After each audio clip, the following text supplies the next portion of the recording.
Arg, mateys! Welcome back to Fanboy Explosion. I'm Captain Seth Turner, and joining me is... First Mate Cameron.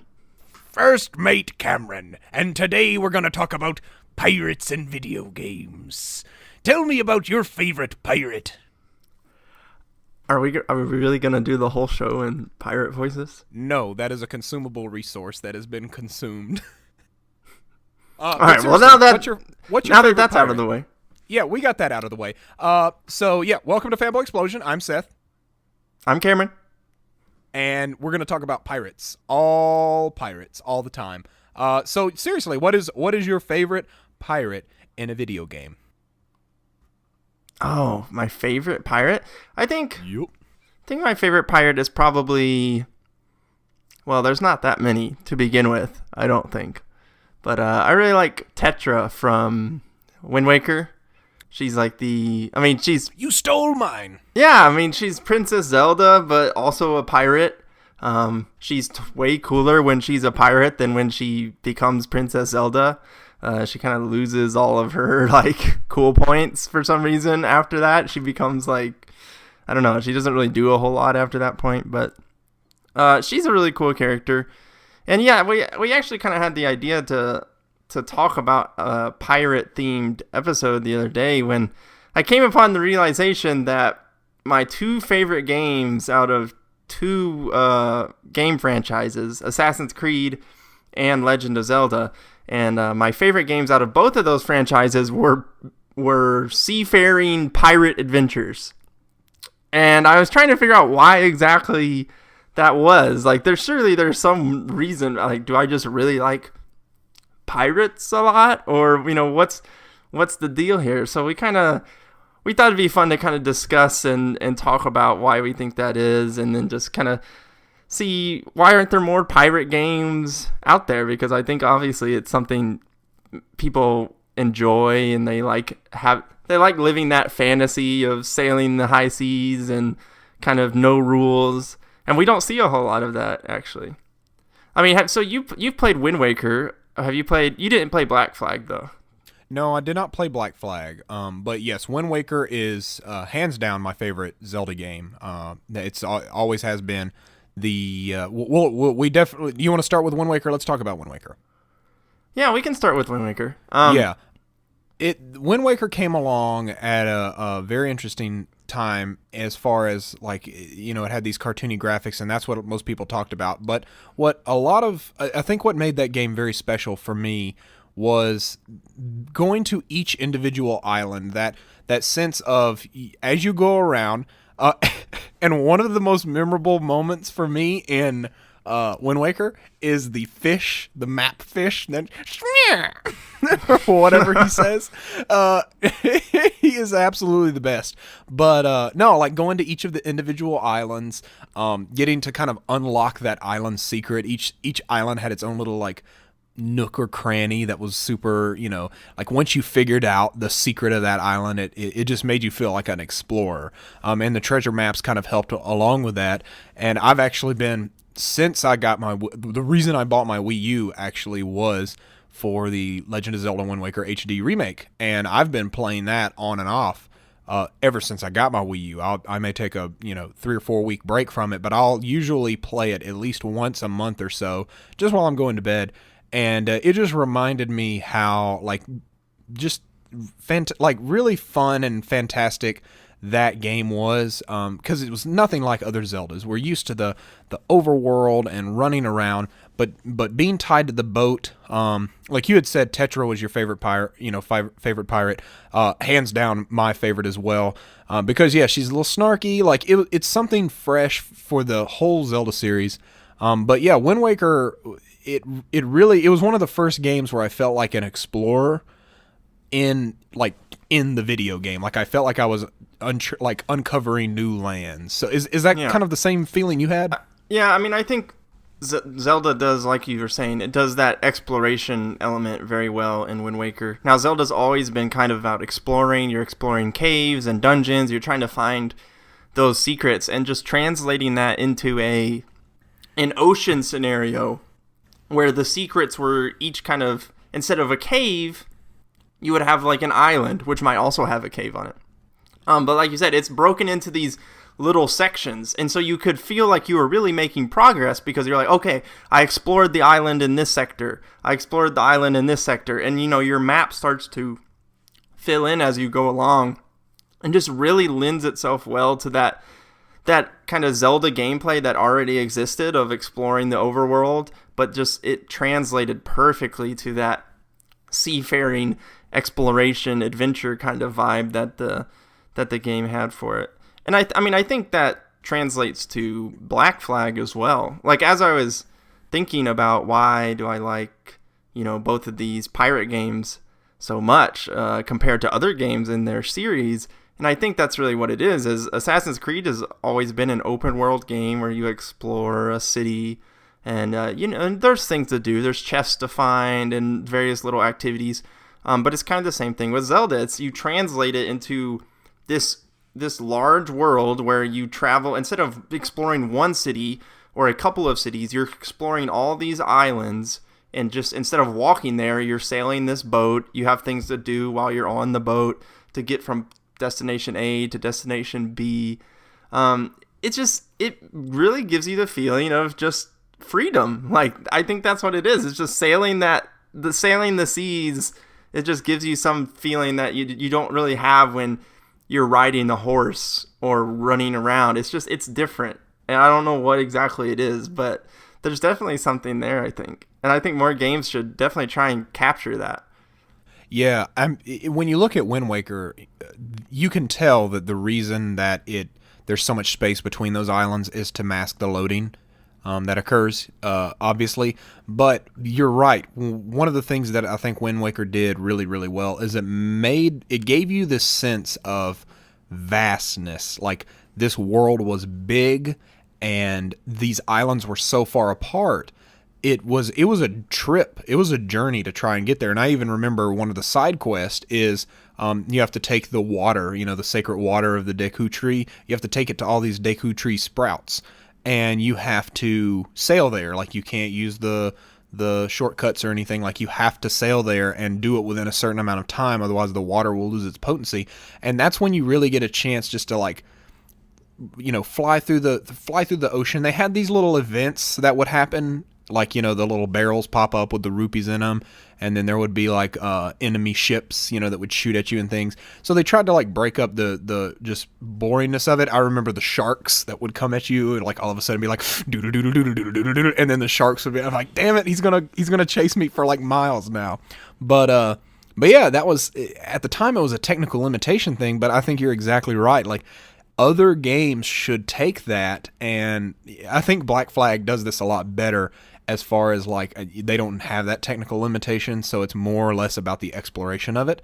But yeah, incorporate that. Like, just because there's nothing on the water doesn't mean that there can't be cool stuff under the water, and there can't be cool stuff happening, like, in the water. Like, I just imagine something like Shadows of Mordor, except in a pirate world. Like, that just sounds awesome on paper, especially when you factor in, like, you go on treasure hunts and things like that. Now, I'm not very familiar with Black Flag. You'll have to help me here. But doesn't Black Flag have some of that, like, where you dive down into the ocean? There's, like, shipwrecks where you use the diving bell and you dive down there, and there'll be chests and things, and you explore the shipwreck, and you gotta dodge sharks and things. I mean, yeah, Black Flag has a lot of things to just in general to do. You have the diving, you have the hunting for animals, which includes hunting like whales and sharks and all that stuff on the ocean. You have to sail to certain locations. Obviously, it has like the big ship battles where you can board other ships, and it also, I think it does have actually like treasure maps and things of that nature. There's a lot of collectibles, but I do remember them actually having treasure maps too. Yeah, it's just really, see, and you were kind of talking about, like, getting a little bored, like, sailing around from point A to point B in Wind Waker, and I actually, when I played that for the first time, I made a point to almost never fast travel. Unless I was going, like, to the clear end of other side of the world, I would almost always just sail there. Number one, because the music was fantastic. and the sailing music in that game is just great all around. The game looks great as well. It was just a pleasure to be sailing around. It was relaxing to me, is what it was. Except when those darn sharks show up, then they ruin everything. But it was just a really relaxing experience. And Black Flag as well. I'm sailing when I'm not, butchering people and stealing all their cargo. I'm just sailing around, and your crew is singing these sea shanties, and everyone's singing songs, and you're just, you got the sails all the full mast, and you're just sailing the Caribbean. And it's just, I don't know, it's just it's relaxing, and at the same time, it's just adventurous and fun. And I'm really surprised more games haven't tried to do something like that. Now, I don't really know what other franchises would adopt something along those lines. Like you kind of said, something like Shadow of Mordor or something along those lines, where you have like that Nemesis system where you'll have like personalized pirates that maybe control like different regions of the map or something. That could be really cool. And in fact, like now, like just saying that made me think of the time like with the I don't know my lore for Lord of the Rings, but there's the guys from the north that come in on the boats, during the Battle of Minas Tirith, like they sail in. Oh no, well they're actually from the south. They're from the south, yeah. What are they called? I can't remember, but I know what you're talking about. But yeah, they're like desert people. Could theoretically be like that could be Shadow of Mordor too, like that they have that seafaring kind of expansion into that.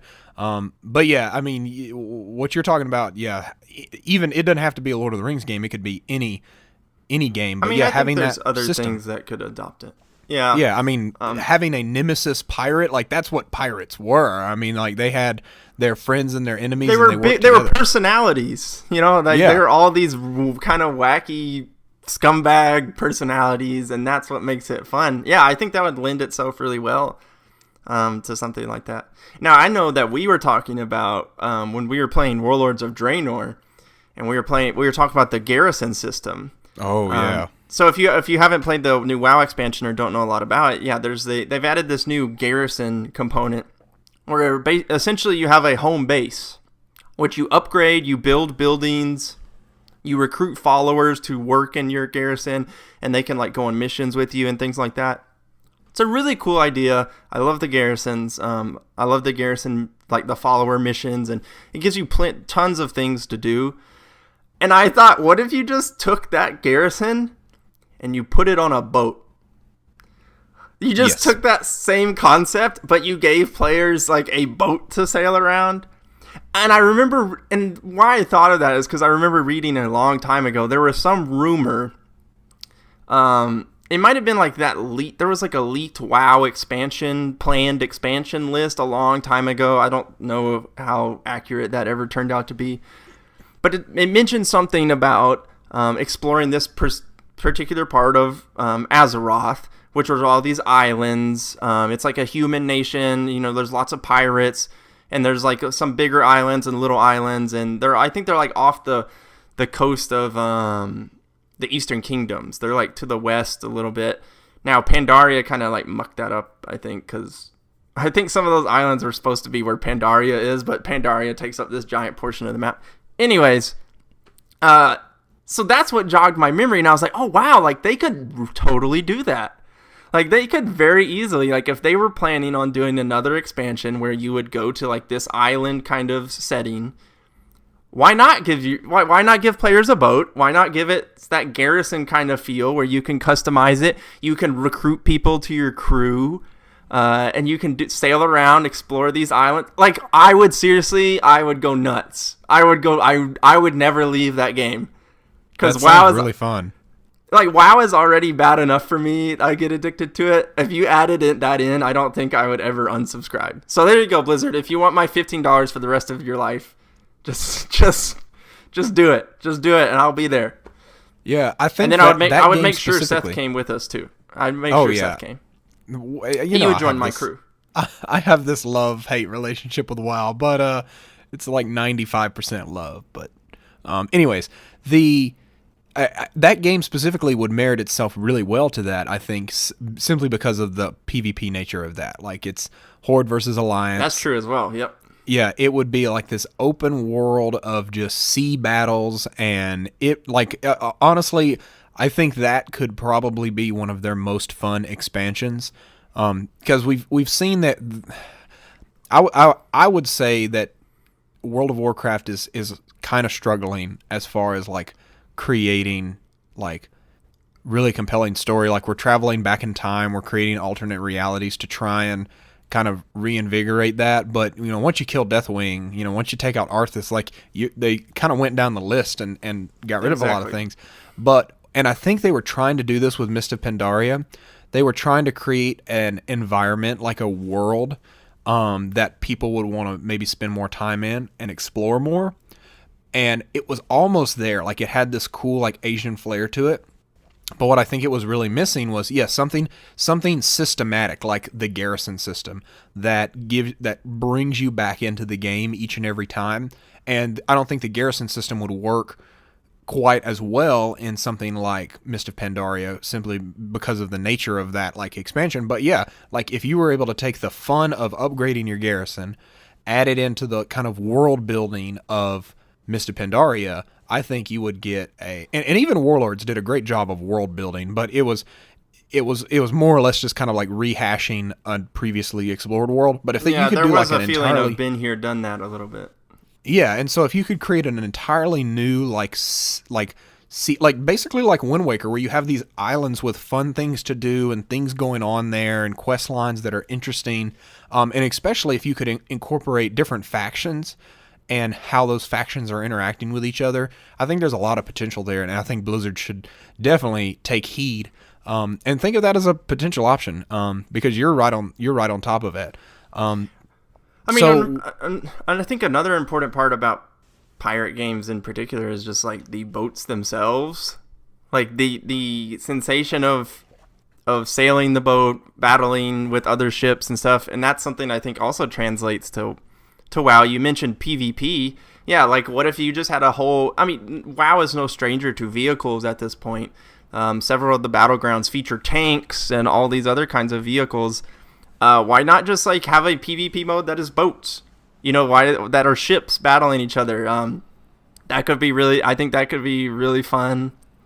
Or have multiple people, even maybe not each player has a ship, but there's one big ship and players have to man the cannons. They have to board the enemy ship, and you have some of that kind of boarding action stuff going on. I think there's a lot of possibilities there, and that was what was really fun about Black Flag. There wasn't so much combat on the boat in Wind Waker, but in Black Flag, to upgrade your boat and things like that, you had to raid other ships. You had to be a pirate. You had to attack ships. You had to board them and steal their cargo and all that good stuff.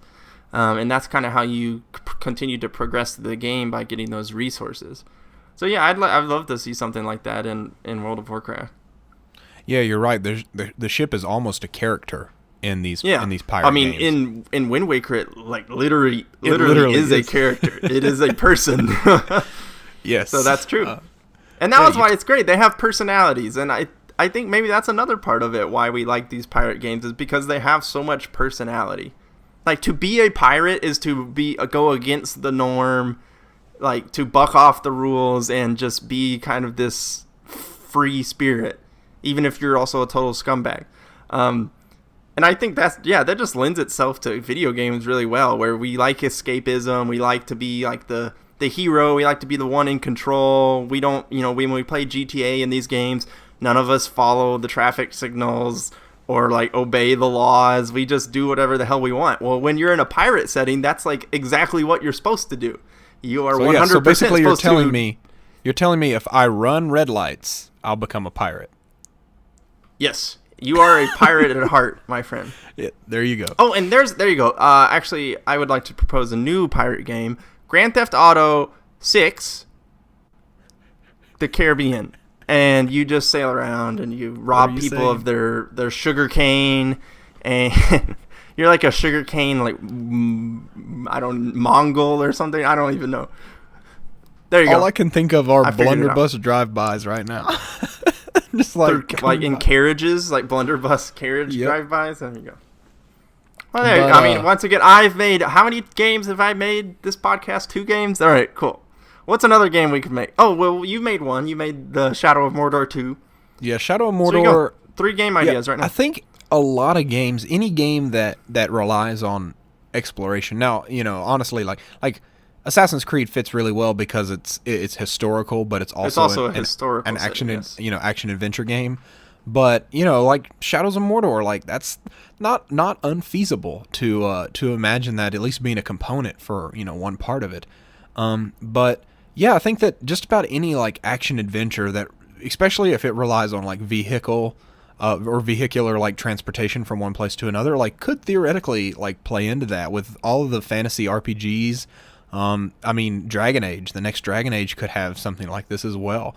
Because that game is very much built around, creating a party, creating an ecosystem. Like even Dragon Age Inquisition, you had Skyhold, which is your base, very similar to the garrisons, and I could see that being, an option or a component in the next one. But there's so many cool games. But if you think about it, there's good games from the past too.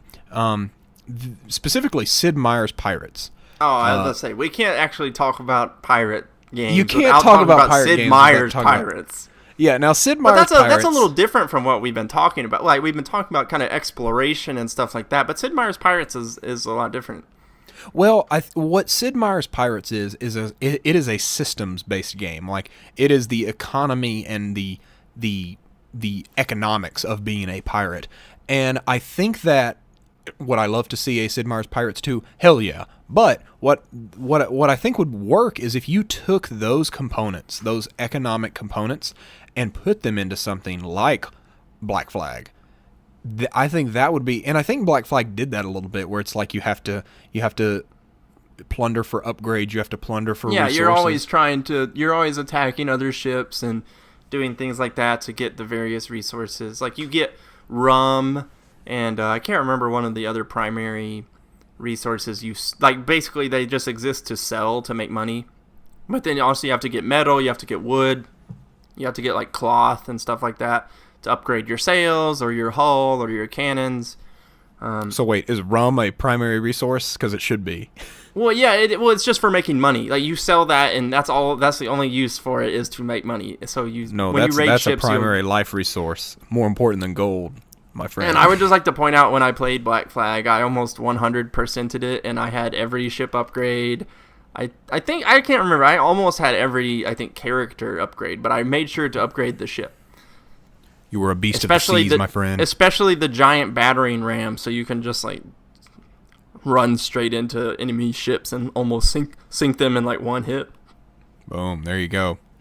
But yeah, I mean, the pirate, the whole pirate motif, some people will say it's overplayed, but I don't think it's been played out. No, I don't think it's overplayed at all. Yeah. Yeah, there's so much potential underplayed. there. And as we see the future of I keep using this word systems-based games, but it's games like Shadow of Mordor, where there's a machine there that can provide infinite playability. Same with the garrison systems in WoW.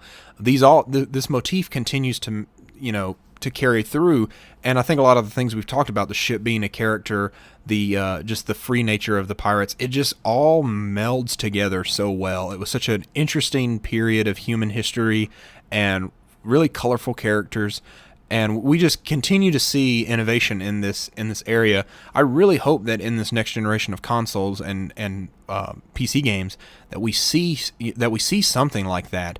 Because I mean, if you look at even like mobile games, like they're starting to capitalize on these, Clash of Clans and I think there's another one called Boom Beach or whatever. But they have these systems of upgrade and replayability that you can't say they didn't come over into World of Warcraft. Like the waiting for your resources to finish. Oh yeah, through. yeah. So I think that all of that stuff is ripe for the picking. Someone just needs to find the best way to implement it into a game in a way that makes sense and is interesting. Because there's so many, we're trying so hard to find this balance between actively playing the game now, but then making you have to wait for something, so you have to come back and play it later. And I'm not saying that pirate games are the fix for that. No, we don't want to do that. Pirates are the opposite of wait and come back later. Pirates are have fun now.